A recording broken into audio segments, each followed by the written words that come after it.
নমস্কার বন্ধুরা, জ্যোৎস্নার রীতিকথায় একটি নতুন পর্বে তোমাদের সকলকে স্বাগত জানাই। বন্ধুরা, আজকের পর্বে তোমরা জানতে পারবে 2025 সালে জগদ্ধাত্রী পুজো কবে পালিত হবে, তার পূর্ণাঙ্গ সময়সূচি এবং এই জগদ্ধাত্রী পুজোর পেছনে কী পৌরাণিক কাহিনী রয়েছে তাও আমরা জানব। এবং জগদ্ধাত্রী ঠাকুরের পায়ের নিচে কেন হাতির মাথা রাখা থাকে এ সম্পর্কেও আমরা জানব। তাই বন্ধুরা, স্কিপ করো না, পুরো পর্ব দেখো। ভালো লাগলে সবার কাছে শেয়ার করে দেবে, লাইক করে দেবে, আর পাশে বেল আইকনটি অবশ্যই প্রেস করে রাখবে যাতে পরবর্তী ভিডিও নোটিফিকেশন সবার আগে তোমাদের কাছে চলে যেতে পারে। তাহলে চলো বন্ধুরা, আজকে পর্বটি শুরু করা যাক। বন্ধুরা, 2025 সালে দেবী জগদ্ধাত্রীর পুজো কার্তিক মাসের শুক্লপক্ষের নবমী তিথিতে অনুষ্ঠিত হবে। তবে তিথি অনুসারে যদিও 4 দিন ধরে পুজো চলে, কিন্তু নবমীর দিনই প্রধান আরাধনা করা হয়। 2025 সালে জগদ্ধাত্রী পুজোর ষষ্ঠী তিথি পড়ছে 9 কার্তিক 1432 বঙ্গাব্দ 27 অক্টোবর সোমবার। সপ্তমী তিথি পড়ছে 10 কার্তিক 1432 বঙ্গাব্দ ইংরাজি 28 অক্টোবর 2025 মঙ্গলবার। অষ্টমী তিথি পড়ছে 11 কার্তিক 1432 বঙ্গাব্দ ইংরাজির 29 অক্টোবর 2025 বুধবার। নবমী তিথি পড়ছে, অর্থাৎ প্রধান পুজো যেদিন, সেটি পড়ছে 12 কার্তিক 1432 বঙ্গাব্দ ইংরাজি 30 অক্টোবর 2025 বৃহস্পতিবার। দশমী তিথি পড়ছে 13 কার্তিক 1432 বঙ্গাব্দ ইংরাজির 31 অক্টোবর 2025 শুক্রবার। তবে যেহেতু নবমী তিথি হচ্ছে প্রধান পুজোর দিন, এই নবমী তিথি আরম্ভ হচ্ছে 30 অক্টোবর বৃহস্পতিবার সকাল 10টা 6 মিনিট থেকে এবং সমাপ্ত ঘটবে 31 অক্টোবর শুক্রবার সকাল 10টা 3 মিনিট পর্যন্ত।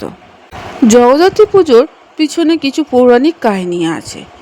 পুরাণ অনুসারে দেবী দুর্গা যখন মহিষাসুরকে বধ করে বিজয়ী হলেন, তখন দেবতারা নিজেদের শক্তিতে অত্যাধিক গর্বিত ও অহংকারী হয়ে ওঠে।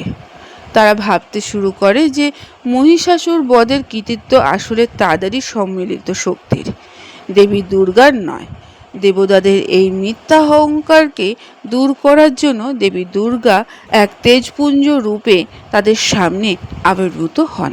দেবী তাদের শক্তি পরীক্ষা করার জন্য একটি তৃণখণ্ড ছুঁড়ে দেন।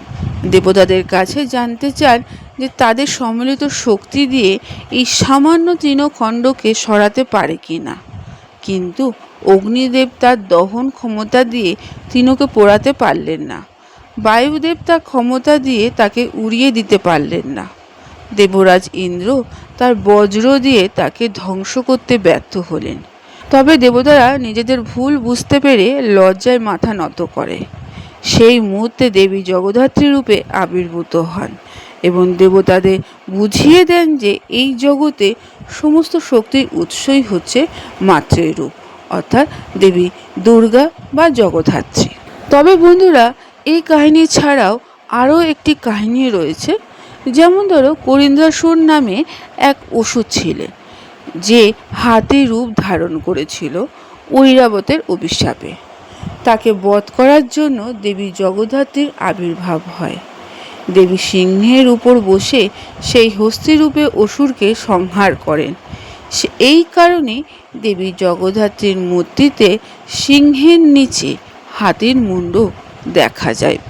তাহলে বুঝতে পারছো কেন জগদ্ধাত্রীর পায়ের তলায় হাতির মুণ্ড থাকে। বন্ধুরা, আজকের পর্বটি এখানেই শেষ করলাম। এতক্ষণ আমার ভিডিওটি দেখার জন্য ও শোনার জন্য তোমাদের অসংখ্য ধন্যবাদ।